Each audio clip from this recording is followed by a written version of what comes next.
Sepatu merah. Alkisah, pada negeri yang jauh, hiduplah gadis cilik yang manis bernama Karen. Ia tinggal bersama ibunya pada sebuah rumah mungil dan ia adalah anak yang riang. Ia selalu bertanya pada ibunya segala sesuatu yang ingin diketahuinya. Bu, cahaya-cahaya kecil di langit itu apa? Itu adalah bintang, Karen.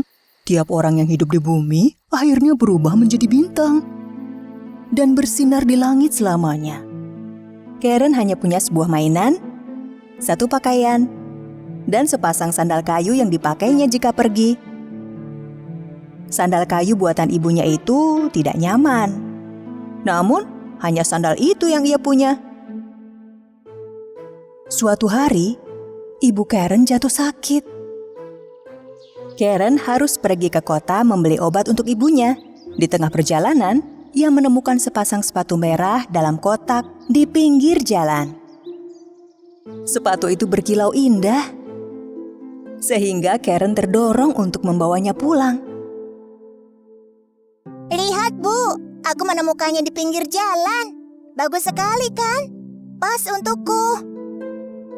Bisa saja itu milik seseorang, Karen. Kau harus segera mengembalikannya. Tapi kalau sepatu ini ada yang punya, ia tak mungkin meninggalkannya dalam kotak. Mungkin pemiliknya tak sengaja menjatuhkannya. Pastinya jangan sampai jatuh. Aku yang menemukannya. Jadi milikku sekarang. Sayang, dengar ibu baik-baik. Mungkin ibu belum bisa membelikanmu sepatu baru sekarang. Tapi ibu tak mengizinkan kau memakai sepatu milik orang lain. Janganlah keras kepala. Berjanjilah kau tak mengenakan sepatu merah itu. Dengan sedih, Karen berjanji tak akan memakai sepatu merah itu dan menyembunyikannya di bawah kasurnya. Bulan demi bulan berlalu, hingga suatu hari saat Karen pulang ke rumah, ia tak menemukan ibunya di rumah. Ia mencari ke sana kemari sebelum kemudian menyadari bahwa ibunya telah menjadi bintang di langit. Hari berikutnya, dalam perjalanan menuju pemakaman ibunya, Karen memakai sepatu merah itu. Semua yang hadir menatap sepatu yang dipakai Karen. Iya, tidak pantas. Tapi Karen tak peduli, karena ia menyukai sepatu itu. Seorang nenek baik hati kebetulan lewat di pemakaman. Nenek tersebut mengetahui gadis cilik itu kini yatim piatu dan berniat mengadopsinya. Ikut denganku, gadis cantik. Akan nenek lakukan yang terbaik untukmu agar menjadi sukses dan cantik kelak kau dewasa. Jadilah Karen hidup bersama nenek itu selama bertahun-tahun lamanya. Karen, kau memakai sepatu itu terus-menerus sejak ibumu dimakamkan. Copotlah sepatu itu. Sudah sangat kotor. Tidak, aku menyayangi sepatu merahku. Oh, Karen, jangan keras kepala begitu. Ayo, ganti sepatumu. Nenek berjanji akan belikan yang lebih bagus. Karen tak ingin mengecewakan nenek yang begitu baik telah mengadopsinya. Sehingga akhirnya ia lepas sepatu merah itu dan membuangnya. Hari demi hari berganti.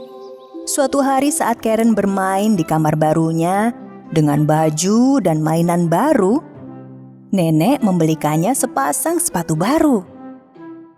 Tapi Karen tak menyukai sepatu itu. Tapi warnanya biru. Jelek sekali. Aku tak menyukainya. Tahun-tahun berikutnya, Karen sangat merindukan sepatu merahnya. Ia tumbuh menjadi gadis yang cantik. Namun sifat keras kepalanya tak berubah. Bahkan saat sang nenek membelikannya hadiah. Aku tak mau memakai benda ini.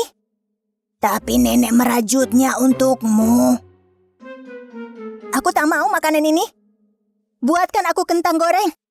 Paling tidak makanlah sedikit, sayang. Sang nenek merasa lelah dengan sikap pilih-pilih dan keras kepala Karen. Namun tetap membuatkannya kentang goreng. Begitu nenek masuk, Karen melepas sepatu birunya yang sudah terlalu sempit. Lihat, Nek. Semua barang milikku kekecilan sekarang. Aku sudah dewasa. Ya, ayolah kalau begitu. Kita beli baju dan sepatu baru untukmu. Lalu, sang nenek dan Karen pergi ke toko. Oh, lihat. Mirip sepatu merah kesayanganku.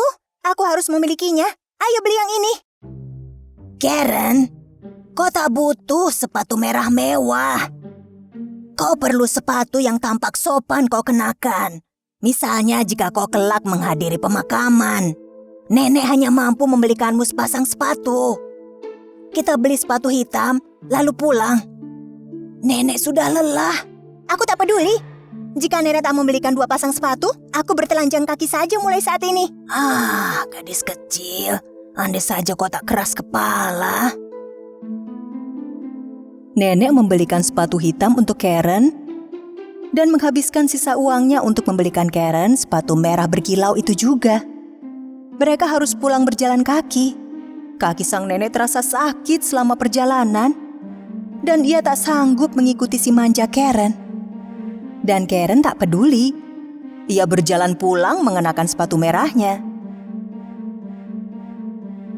Satu hari, nenek mengatakan pada Karen bahwa mereka harus hadir pada pemakaman di kota.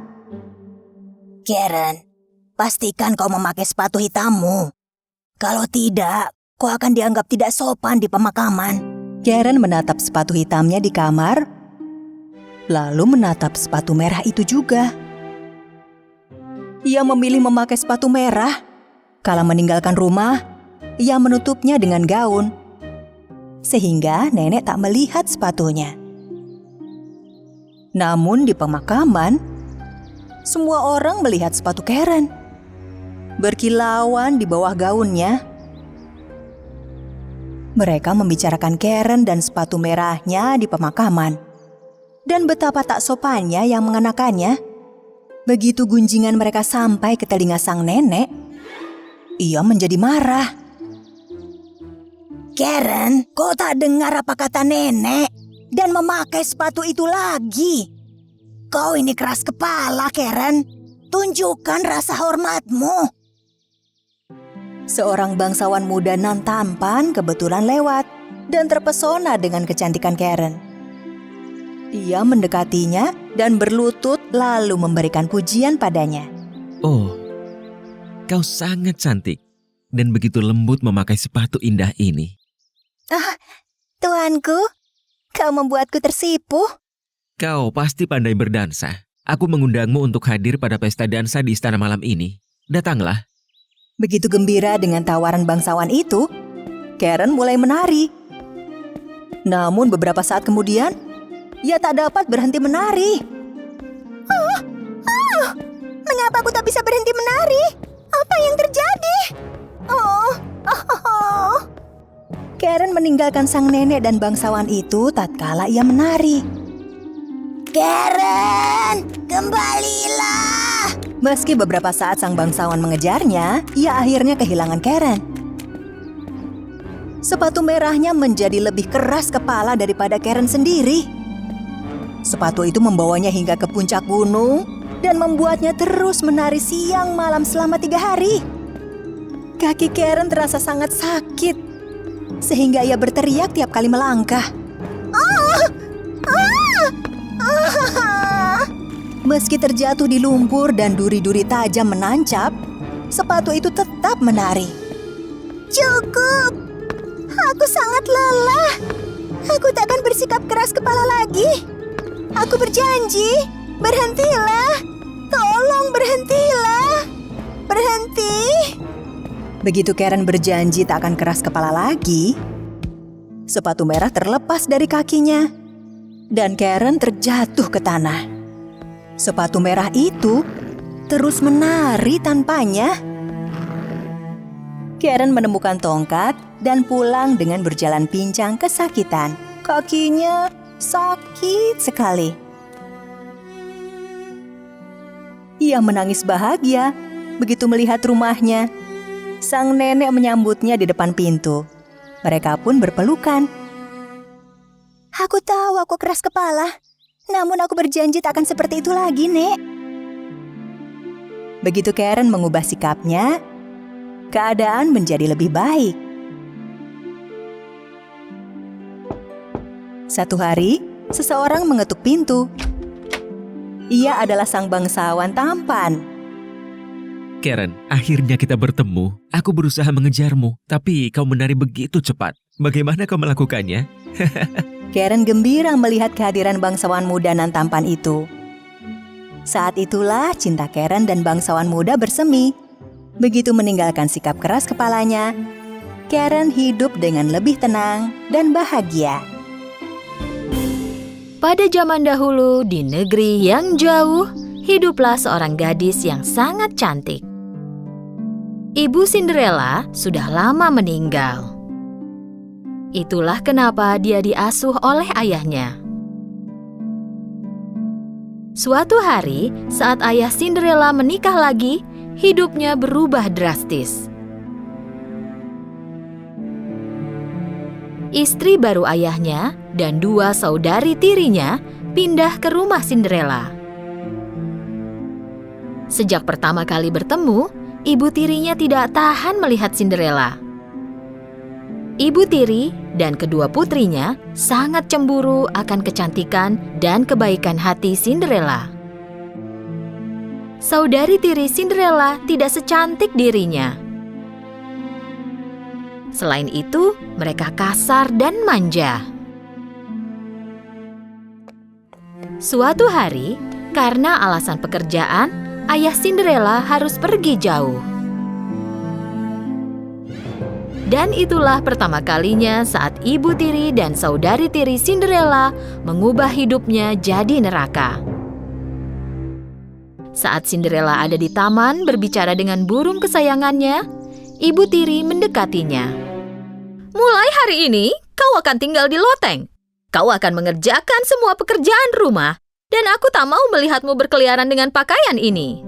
Cinderella tidak tahu harus bilang apa. Dengan tak berdaya, dia melakukan apa diperintahkan. Dia mengemasi barangnya dan pindah ke loteng. Sejak hari itu, Cinderella mulai melakukan semua pekerjaan rumah sendiri. Dia sering sangat kelelahan, tetapi ibu tiri dan saudari tirinya tidak kasihan kepadanya. Pel lagi lantainya. Kau tak lihat lantainya masih berdebu. Kau belum mencuci pakaian. Aku tak punya pakaian untuk dikenakan. Cinderella tidak punya teman selain tikus dan burung yang selalu datang ke jendelanya. Karena dingin, pada malam hari, Cinderella diam-diam turun ke dekat perapian dan menghangatkan diri di dekat api yang hampir padam dan tertidur. Hari-hari berlalu. Suatu hari, ada pengumuman di kota dari pihak kerajaan. Pangeran kita mengadakan pesta dansa di istana. Semua gadis yang siap menikah diundang ke pesta dansa ini. Begitu saudari tiri mendengar undangan ini, mereka lari ke rumah dan memberitahu ibu mereka. Kalian akan jadi gadis paling cantik di pesta dansa. Pangeran pasti memilih salah seorang dari kalian. Dengan begitu, kita semua akan tinggal di istana. Benar kan, Bu? Kita harus membeli gaun dan sepatu untuk kalian. Ayo, kita akan berbelanja. Ibu tiri dan saudari tiri meninggalkan rumah. Mendengar pembicaraan mereka, Cinderella berdiri menyaksikan di sana dengan sedih. Persiapan pesta dansa berlangsung berhari-hari. Kedua saudari tiri menjahit gaun baru. Setiap hari mereka akan bercermin dan berkata pada diri sendiri, "Kita akan jadi gadis tercantik di pesta dansa."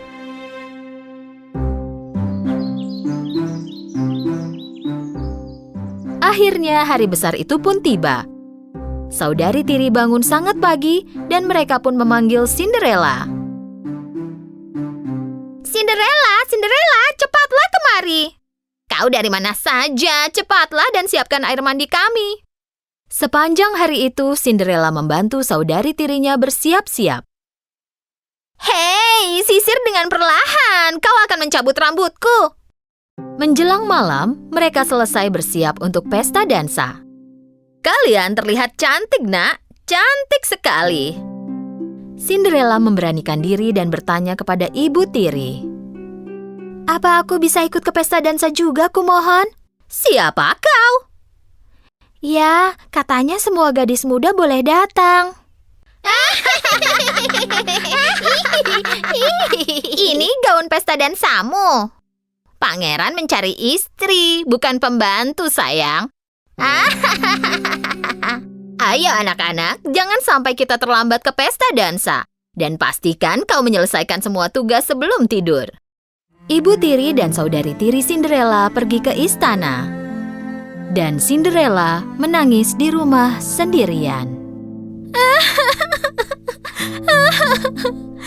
Kenapa aku tak bisa pergi ke istana juga? Jika orang tuaku di sini, hal ini pasti tak akan terjadi. Tepat saat itu, muncul cahaya yang menyilaukan. Awalnya Cinderella tidak mengerti apa itu. Dia melihat ke cahaya itu. Lalu tiba-tiba muncul peri cantik di tengah-tengah cahaya. Cinderellaku yang cantik, jangan menangis. Kau juga akan pergi ke pesta dansa di istana. Cinderella tak percaya pada apa yang dia lihat. Dia bertanya sambil terkejut. Apa aku bisa pergi? Lihat diriku. Jangan khawatir, aku di sini membantumu. Sekarang bawakan sebuah labu dan 7 tikus. Cinderella tak mengerti kenapa peri menginginkannya, tetapi dia melakukan sesuai perintah peri. Pertama-tama dia pergi ke dapur dan mengambil sebuah labu. Lalu pergi ke loteng, mengambil teman-teman tikusnya dan turun kembali. Dengan tongkat ajaibnya, peri mengubah labu menjadi kereta kuda yang indah. Lalu mengubah tikus. Seekor tikus diubah menjadi kusir, dan 6 tikus diubah menjadi kuda putih yang indah. Dengan kagum, Cinderella melihat kereta kuda yang telah diubah peri untuknya. Saat tongkat ajaib peri menyentuh Cinderella, gaun lamanya berubah menjadi gaun pesta dansa.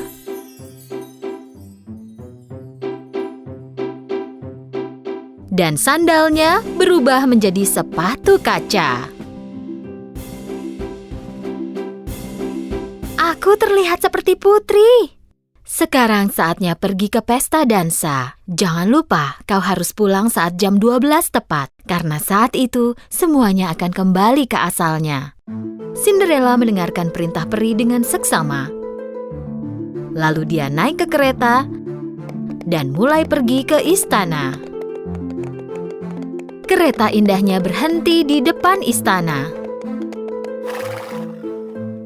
Saat Cinderella memasuki pintu besar ke ruang dansa, semua mata melihat kepadanya. Dia terlihat sangat cantik dan elegan. Bahkan ibu tiri dan saudari tirinya tak bisa berhenti memandangi putri cantik ini. Mereka tentu saja tidak mengenalinya. Tiba-tiba, pangeran muncul di tangga. Cinderella sangat menonjol di antara semua gadis di pesta dansa. Pangeran jatuh cinta pada pandangan pertama pada gadis cantik ini. Dengan dilihat oleh semua orang, pangeran berjalan menuruni tangga dan mendekati Cinderella. Saudari tiri sangat senang karena pangeran datang ke arah mereka. Au, dia mendatangiku. Bukan, dia mendatangiku. Tapi pangeran melewati mereka dan berhenti di depan Cinderella. Gadis muda yang cantik, maukah kau berdansa denganku? Cinderella mengangguk sopan. Pangeran dan Cinderella berdansa dengan dilihat oleh semua undangan. Cinderella sangat terpesona dengan musik dan dansanya. Dia merasa hanya ada dirinya dan pangeran di ruang dansa itu. Mereka berdansa non-stop sepanjang malam. Tentu saja, Cinderella tidak merasakan waktu yang berlalu. Pada suatu titik, Matanya melihat jam besar. Hampir tengah malam. Tepat saat itu, Cinderella ingat peringatan dari peri. Kau harus pulang saat jam 12 tepat, karena semuanya akan kembali ke asalnya. Dengan panik, Cinderella mulai berlari dan meninggalkan pangeran. Saat berlari menuruni tangga istana, salah satu sepatunya terlepas. Tetapi dia tak punya waktu untuk kembali dan mengambilnya. Saat berlari menjauh, jam menunjukkan tengah malam dan segalanya berubah kembali seperti semula. Saat pangeran keluar mengejar Cinderella, dia melihat sepatu di tangga. Temukan pemilik sepatu ini. Meski kau harus meminta semua gadis di kerajaan untuk mencobanya, temukan dia. Cinderella pulang dengan terengah-engah dan langsung menuju loteng.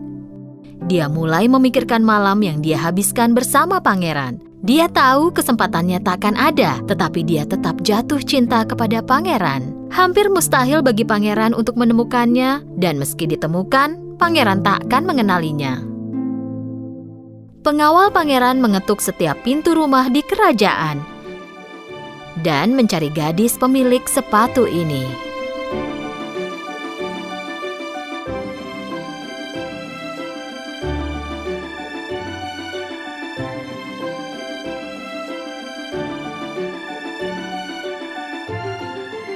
Tetapi sepatu itu tidak pas di kaki para gadis ini.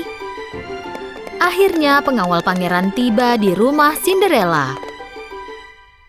Cinderella sangat senang melihat kereta raja di depan rumahnya.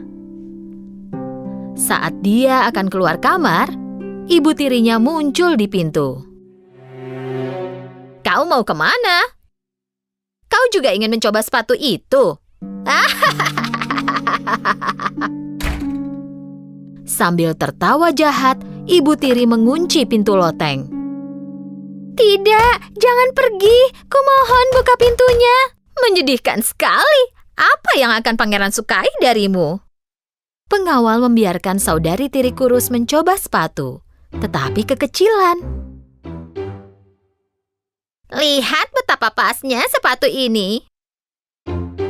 Lalu saudari tiri gemuk mencobanya, tetapi kaki gemuknya bahkan tak bisa masuk ke sepatu itu. Mungkin jika kita mencobanya di kakiku yang lain." Apapun yang mereka lakukan, tidak ada yang berhasil. Upaya terakhir Cinderella adalah kabur lewat jendela, tetapi terlalu tinggi. Jadi dia mulai menangis.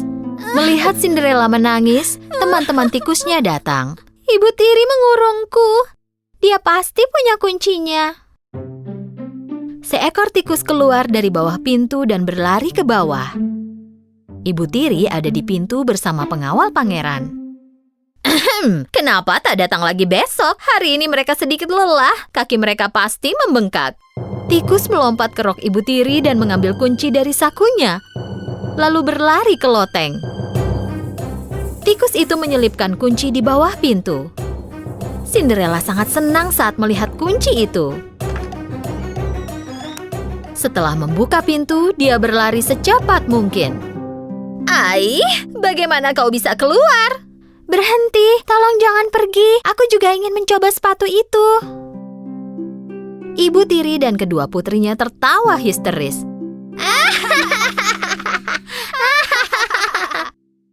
Tolong diam. Perintah pangeran adalah agar semua gadis di kerajaan ini mencoba sepatunya.